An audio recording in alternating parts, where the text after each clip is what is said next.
Hello, Phil here from Wings of Pegasus and welcome to another analysis video. If you enjoy this video, please give it a thumbs up and subscribe. On the agenda tonight, we're going to be taking a look at Jethro Tull, and this is coming from 1976, and they're going to be playing through Thick as a Brick. So let's get the guys up on screen, and we've got somebody who talks like I do in Ian Anderson. So let's see how these guys get on.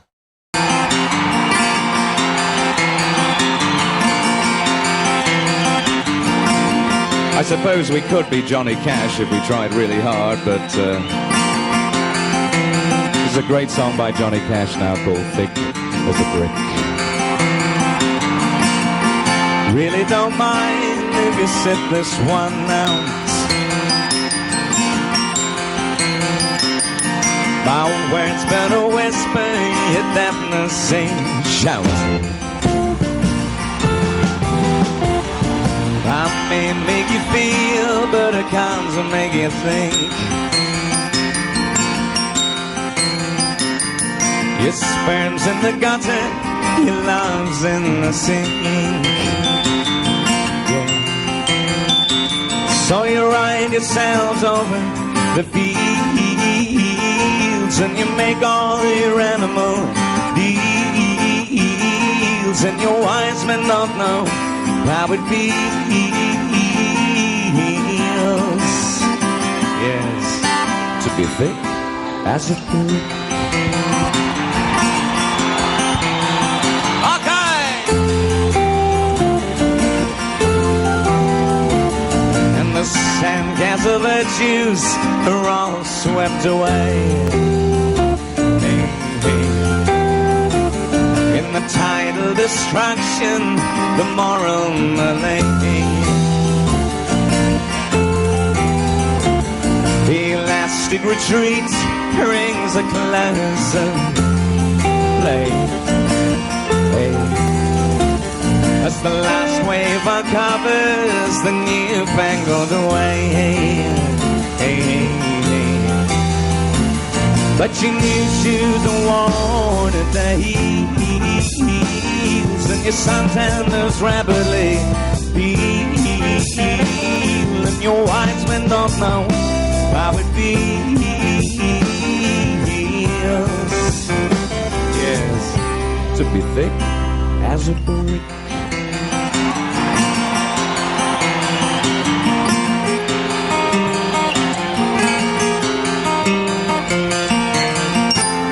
And the love that I'm feeling, it's so far away. I'm a bad dream that I just had today.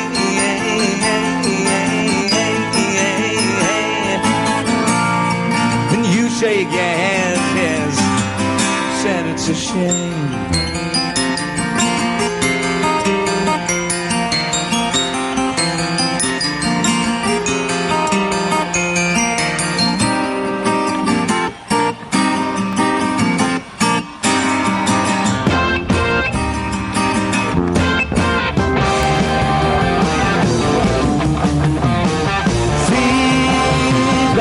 Sunday morning, we pronounce him in the fight, and a black head's on his shoulders, and his hands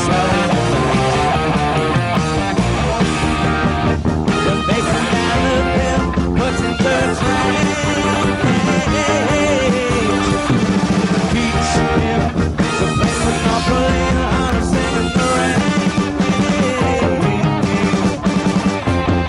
I'm just going to jump in here because we've got a good flavour of what's going on, and the great thing about this track and the album is that the execution is absolutely flawless in the way that Jethro Tull put this together as a band, because the album, I mean, Thick as a Brick, if you don't know, the album is just one continuous track, and you have to then turn the record over and then you get the rest of the track.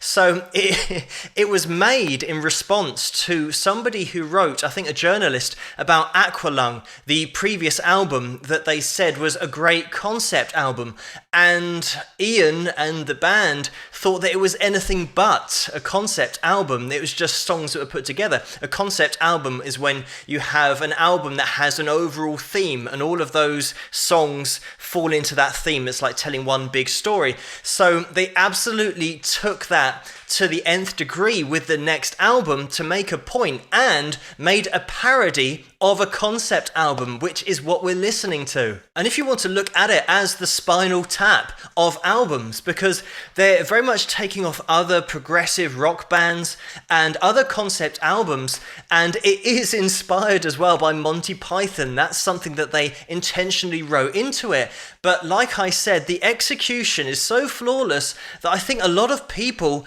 didn't understand that it was a parody of other albums, because it was good. It's so well put together, it's so tight, it's progressive and it's melodic, and there are so many different places that we go with this performance, but obviously the whole album.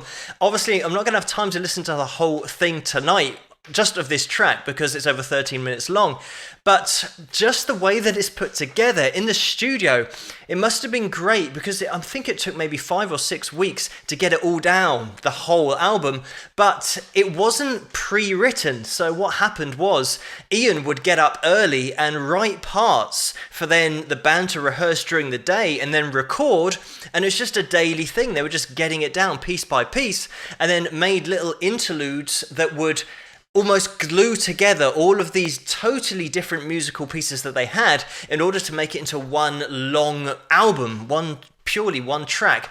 So it is so interesting as a concept to put that together. Also, they didn't mind putting this together. It wasn't really serious for them putting together the next album, and it came across so well because they did it so well. A lot of people, like I said, missed the point, and it was just a great progressive rock album. And Ian, we can hear at the beginning of the track that he's absolutely got down his chords and his picking. He's obviously spent a lot of time practicing guitar, could probably play a fair amount of lead as well, but he did say that he was never going to be Eric Clapton on the guitar, so he then moved over to different instruments. And that brings up an interesting point artistically, because you'll get some players who do really focus just on playing and maybe playing fast. Everybody who does play and has learned to play fast knows the amount of hours it takes to work at alternate picking and sweep picking if you go down that avenue. And of course, Jethro Tull wouldn't be the band that they are if Ian hadn't made that decision to just stick at a certain level on the guitar and move over to playing the flute.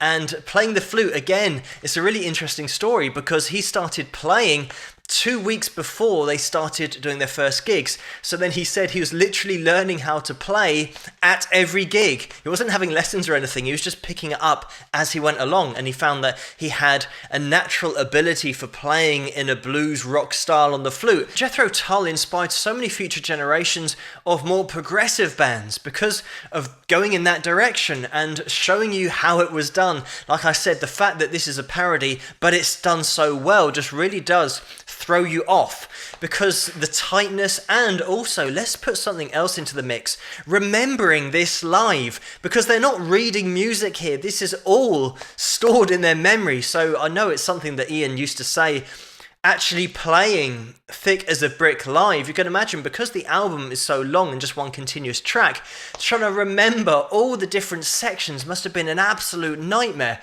but they're still getting it down. They're super tight live, and I've just queued it forward, so the music really has progressed because Ian has picked up his flute. But let's get back into it.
My father was a man of power whom everyone obeyed.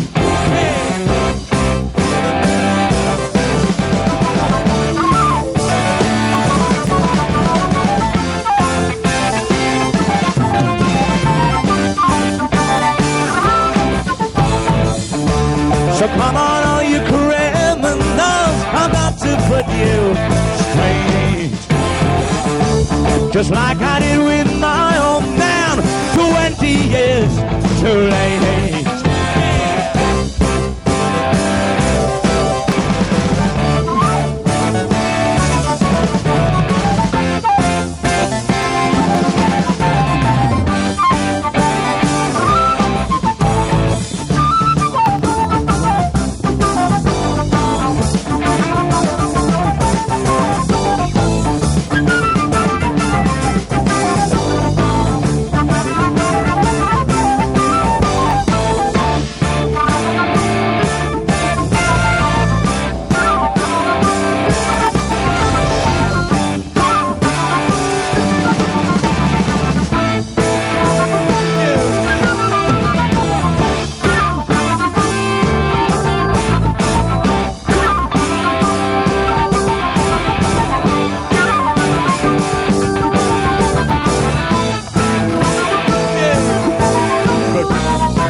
I'm just going to jump in here. Another element that shouldn't be overlooked, just how entertaining Ian is as a frontman and the show that he's putting on. Because you can imagine that going around with a flute, how do you make that interesting? Because everyone's so used to watching the lead guitarist just thrash his guitar around and it looks cool. Whereas making a flute look cool, that's just an art in itself. And the way that Ian stands on one leg, that was originally actually with the harmonica. That's how he used to play harmonica, and then he moved to flute afterwards. So he kind of already had that, and then people said that it was when he's playing flute, but it was actually harmonica. Anyway, just having that image, and if you've seen the logo, the silhouette of Ian just standing on one leg, it's such a cool logo. What I love as well about this track is the way that you can instantly hear that transition into the Monty Python inspired music, and then you somehow flick straight into some real classic hard rock. Really well done. We've only got an SM57 mic, it looks like here, and obviously Ian's playing the flute into that, but singing, so it's a totally dead mic sound, but it's great. Imagine if you had reverb and delay on that vocal and maybe a bit on the flute as well. It would sound so cool in an arena setting. But the fact that this is such a cut and dry sound, but they're getting such a great sound from it. And everyone's super tight, considering still 11 minutes 44 here, going all over the place. We're not just doing a 12-bar blues or 16-bar blues, just the same thing over and over again. So great job all round here throughout the band, and a quick shout out to Martin Barr on guitar as well, because he's got probably the best surname of a guitarist, because it's B-A-R-R-E, which is how you spell bar chords on the guitar. But some of the lines that he throws together, again, independently great musicians in their own right, and that's why this works so well, and it's why it threw everybody off the scent, because sometimes when bands are doing a parody of a genre or a particular style, they're not doing it that well, so you can tell that it's a parody. Whereas because these guys are so good, they could do this and everyone thought that it was serious because it's so good. When I mentioned earlier about artists that go in their own direction, I think Jethro Tull as a band, just try and think of any other band who are like this that were around at the time or before. Certainly there have been bands afterwards who have taken on that progressive rock sound, but I think it was just down to Ian making that decision to artistically go in those different directions, learn those other instruments to sound the way that he wanted to really think outside the box, just as a person, but also as an artist and as a whole band, and make sounds that people weren't really used to before. And also to have something that's this progressive in the mainstream is a feat in itself, because to keep this kind of stuff interesting the whole time, a lot of people zone out. to really progressive music, whereas because of the show that's being put on as well by Ian, everyone's engaged throughout the whole performance. Ian as a frontman as well, just in a totally different class, almost a different league because of what he did and the instruments that he played and the show that he put on, and the fact that when he's just standing on one leg with that flute, it is an iconic image. But thank you so much for suggesting this video for me to take a look at, and keep those suggestions coming in the comments below. Let me know what you guys think, and if you like this video, please give it a thumbs up and subscribe, and I'll see you guys at the next one.